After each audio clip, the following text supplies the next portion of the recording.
Liverpool's 16-year-old wonder kid winger Rio Ngumoha is being hyped as one of the best players of his age group, but really, how good actually is he? Is he good enough to start for Liverpool in any games next season, whether it be the Cup or the League? Is there a world in which Luis Diaz or Gakpo leaves and Ngumoha comes in to rotate with the other? Is it too early? Let's talk everything Rio Ngumoha. We're going to start by talking about the game yesterday against Preston, albeit a 45-minute cameo. It was certainly amazing, and there's so much we can take from it. In terms of how he plays, how he wants to play, how he wants to pick up the ball and take on fullbacks, I noticed one pattern and a trend. He's picking the ball up with gaps in between him and the fullback. He wants to run at the fullback and be the aggressor. He's so confident, he's so direct and potent. He always wants to make things happen. He's not looking for the easy pass. He's not looking to just lay it off to someone. And if he is looking to lay it off to someone, he's likely after the 1-2. Here, he could have easily played left there. He doesn't play left. He goes more central and goes on his own. Tries to play that 1-2 with, I think that's Ryan Gravenberch. Plays the 1-2. Is that Neoni actually? A better pass results in, a better chance there. But the intentions are absolutely right here. Trying to receive the ball with space in front of him to run into. He's so fast. He churns up grass. That is acceleration. He's rapid, guys. I'm so excited by this player. And again, if you're a fullback, marking him, you're thinking, wow, not only is he amazing, he's also like half my age. So it's even more embarrassing if/when he does skin me. So I think you got to be switched on, as this number 14 was trying to do all game. Step overs, a bit of skill as well, some variation. The body feint, mainly this beating a man by step overs. But I like that. He's not overcomplicating it. I find similarities to maybe Jamal Musiala. Of course, he's a miles better player, but stylistically and as a profile, in the way they want to beat players, I see very similar assets and a similar profile play style, I guess. Here again, he's looking to get that gap wide in between him and the defender and force the defender back and kind of almost bring the defender with him, maybe lure him in at times as well. He's so good at like a defender just, kind of reeling him in, like dangling that carrot, waiting for the defender to go and then shifting his body weight. Here, body weight all on that left foot, all on the left foot. And then he obviously the defender stops. He goes the other way. That shimmy's playing the 1-2. Again, if it was a better pass, you got a better position there. Here, again, all that body weight onto the weak foot. He's right-footed. He likes to cut in. Sells the dummy, actually, for two players here. Can he play the simple pass? No, he takes on another player. And I suppose this actually here, I mean, as good as that is, right? He's taken on about three players there, got into a great position. And I guess that's where the hype kind of maybe fizzles out into the air, right? The lack of end product is certainly concerning. I've got loads of points to make, guys. I'm so excited to talk about Rio Ngumoha here. If you're excited as well, I'd love it. I'd really appreciate if you subscribe down below. It means a lot. It really does not go unnoticed. It's my full-time job, this. So anything you can do to support would be amazing. And the easiest thing will be to subscribe and leave a like down below. Let's talk Ngumoha. And again, we're going to talk about that negative of maybe the lack of end product in a bit. Why Ngumoha has been talked about in the first place. He impressed in Senior FA Cup debut last year against Accrington. He played 70 minutes from memory. He looks fearless, direct, impactful. That is where all this talk's has been sparked from, right? That's where the excitement came from, that game in particular. 45 minutes yesterday against Preston, the most dribbles completed in the game, I believe. Was it 100% of dribbles completed? Lively, confident, technically sharp, that really switched on. But it's that confidence that impressed me. Like, I wasn't expecting him to pull up trees, really. I was expecting him maybe to perhaps go a bit sit under the shade a bit, and you're being thrown in there. I know it's a pre-season game, but all the eyes are on you. Liverpool's first game back, but no, he was the aggressor from minute one. That first clip I showed you was literally minute one. Straight away, sprinting at the fullback. Fullback must be thinking, hell, just tied my laces here and I'm doing laps. So I love how confident he was and how raring he was to go. Liverpool pulled him from Chelsea because they saw huge first-team potential. Liverpool would not sign this guy for any other reason. He's not just there to fill the bench or maybe get some minutes. They would not have brought this guy from Chelsea and broke our financial structure, which I'm going to talk about in a bit, if he were just going to pad the bench. Not at all.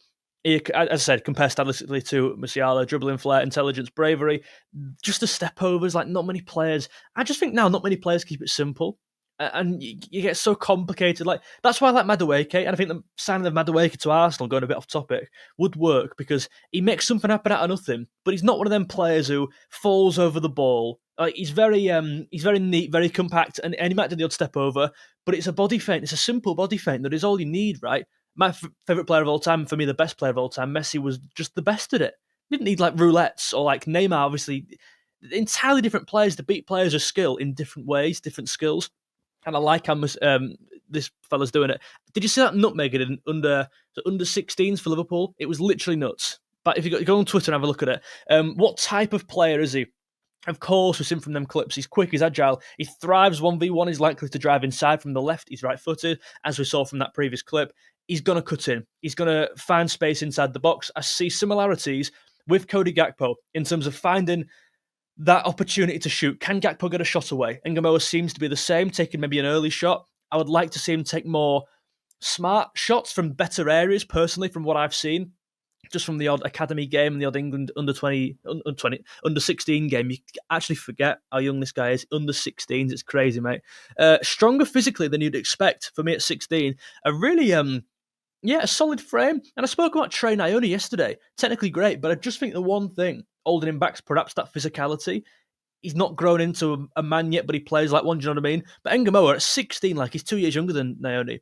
He really has that build that's quite hard to push off the ball, considering, again, fullbacks are like double his age at times, and he had the runaround of that lad against Preston, and Accrington as well had a good game. He shields the ball so well. He absorbs contact, which I like. Like, he's always getting up. He's not on the floor holding things, which you see so much in certainly the modern game with wingers. He's getting up straight away, and I think, again, that ties into that raring to go kind of eagerness to go and do well for Liverpool. He's clearly got high aspirations, a really bright future, and I'm really glad that he knows it, because this man is so confident. Decision-making's already mature. He knows when to pass and dribble. I like that. That isn't the same thing, right, as is the cross good compared to was the idea for the cross good? I think, actually, his decision-making against Preston was bang on. I'm sorry if you can hear road traffic on this mic, by the way. Outside, it's quite, my windows are open, it's boiling.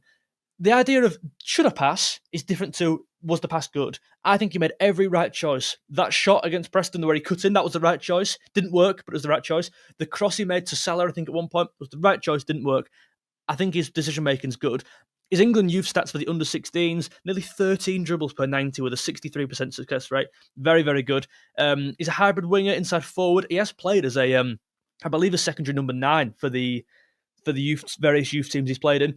Why he stands out to coaches, I think this is something not many people are talking about, because look at that picture down below. He's already trained with Liverpool's first team. He's praised for his mentality and his work ethic. Various people have said that. I believe both of them actually have left. Both coaches who have said that have left, but the opinion's still there, right? They were at Liverpool once. He's adaptable. He's played wide left. All I've seen from him really has been wide left. I've seen him as a narrow second striker in various games, I believe, for Liverpool's under, whatever it was, 16s.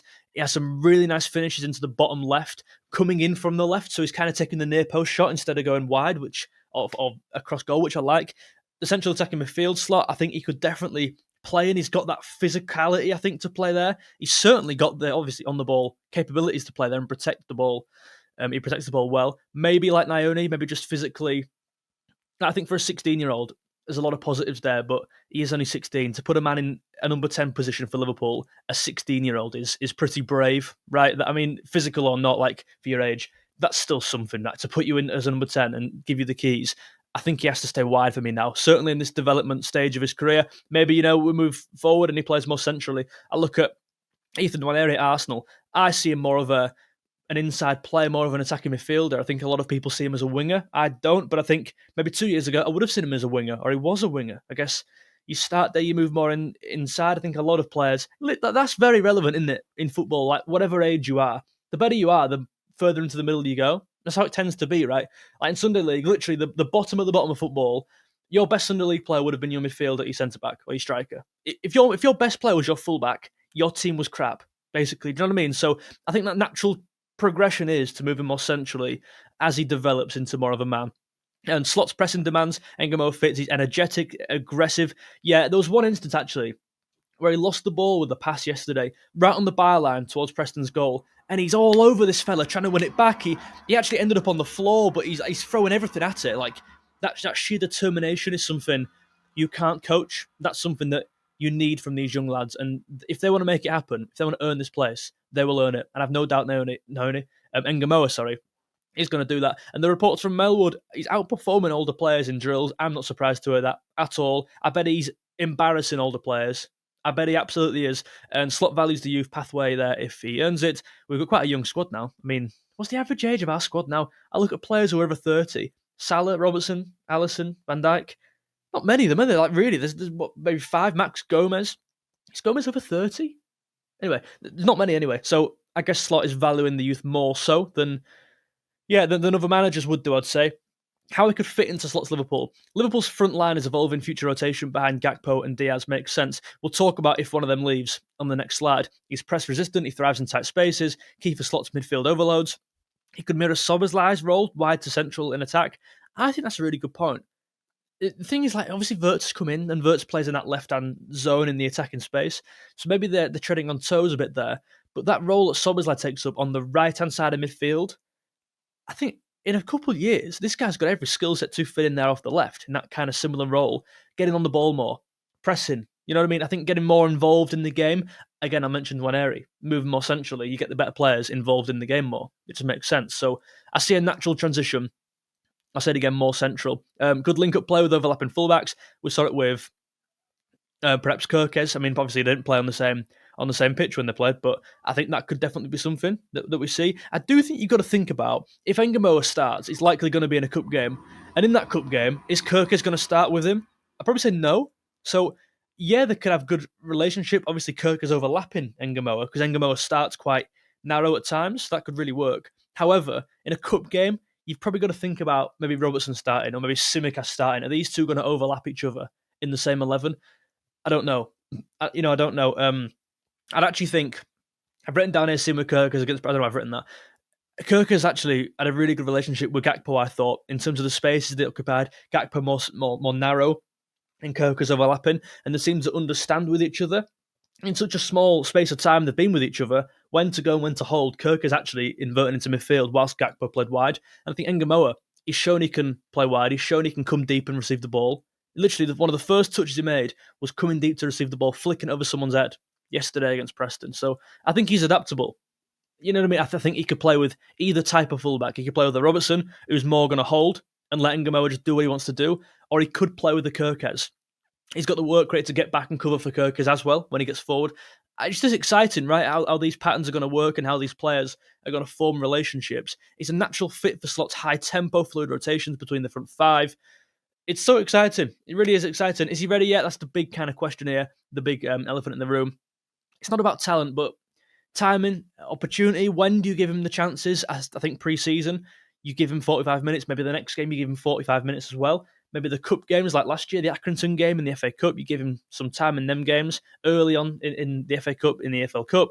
Champions League, is that too early? Some might say it's a big step up, and I would agree. But in the Champions League games where maybe we don't need to win it. Last year we were that good. We didn't actually need to win the last game. Maybe that's a game you're playing Ngumoha, trying to ease him in. Maybe the last 20 minutes of Champions League games, when you're 2 or 3-0 up, you bring Ngumoha on as kind of a risk-free punt, like chuck him on. What's the worst that could happen? Just to ease him in, right, and get him used to them big games. He's not played in a massive game yet. So he needs more physical development. He's still raw at a senior level. As good as he is physically for his age, he's still not on the level of a fully grown 25-year-old, is he? So you got to bear that in mind. I expect minutes and cups, cameos. Diaz Gakpo exit is interesting because, Gakpo's been linked to Bayern Munich for a while. Diaz linked to, again Bayern Munich and also Barcelona, Saudi. If one of them leaves, could Ngumoha be that rotation? What I'm going to say, actually? I'm going to say no. I'm not going to buy into the hype. I do not want to go into a season with, for argument's sake, Diaz leaves. We've got Gakpo and Ngumoha now. I wouldn't feel particularly confident, as good as he is, and all the points I've made here, I entirely stand by. But sometimes you can go too far, and I think it's important we keep it realistic, and we go, well, he's just such a great player, he's so good dribbling. That's not it. Yeah, he's so exciting to watch, he gets you on the edge of your seat, but we need goals, we need performances in big games, and he's never done it. I'm just saying the facts, as exciting as he is, I think you'd be very naive to say, yeah, we'll go into a season with Gakpo and Ngumoha. It didn't happen, or Diaz and Ngumoha. You need to bring someone else in there for me off the left. Yeah, Wirtz maybe is that guy. Maybe Wirtz could be the first choice, Gakpo being the second choice, Ngumoha being the third choice. Absolutely fine with that as it is now. I just think making him second choice is a big step up. So I think we need to chill out, firstly, with people saying that, and let's just not be naive in this. Key pre-season, what a chance that is. What an amazing, he's going to grab it. I'm sure he's going to grab it. He's already grabbing that chance with both hands. He was excellent against Preston. He could fast track like Elliott and Gordon. If injuries force Slot's hand, you never know. It's Yeah, I really like him, but I think people are going to get carried away. I'll be honest with you. The talent's clear. FA Cup and Preston both proved it. Liverpool's recruitment signals belief. You know what I mean? Like, this isn't one for the academy. It's not just, we've signed him for loads of money. We've actually broken our wage structure, I believe, in that under under. I believe you sign him at under 16s, like scholarship wise. Then you push him up to under 21s, or is it 19s before that, or is it 23s? There's so many young teams, academy teams, I get lost. But it's scary that he's 16 and he could play for the under 21s, and you wouldn't even question that, right? But I'm trying to say we're signing him for a reason. We're not signing him just to sit on bench, just to say we signed a young player. We're signing him for a bloody reason, and he started in pre-season for a reason. He needs careful management, avoid overexposure too soon. How many young players now are getting injured? Like, it's amazing. You see these over. You look at Gavi. Like, Gavi played so many minutes for Barcelona, got injured. I worry the same for Yamal and Pedri's played so many games. It's only a matter of time, surely, before these young players get injured, because you play for such a long time from such a young age. Look at Saka, played like nearly every game since 18. Surely it's a matter of time before something, God forbid, touch wood, happens. Like, that's just the nature of football, right? These overexposed players, it catches up with you. And the more games you play a season as well, it's only increasing with the Club World Cup, etc. So there's a big pre-season there to show what you can do, to grab your chance, and I think he will. But I don't think he should be our second choice. I think the third choice, give him 2 seasons, have the luxury of rotating him in games that don't mean as much, and give Ngumoha the best chance of succeeding. I've really enjoyed talking about that. My voice is hurting. I've got hay fever. I'm going to leave now. If you enjoyed or agreed with anything I said, leave a like down below and subscribe. I think you'll enjoy this video here, which I'll link for you to watch right now. Have a good day. Bye.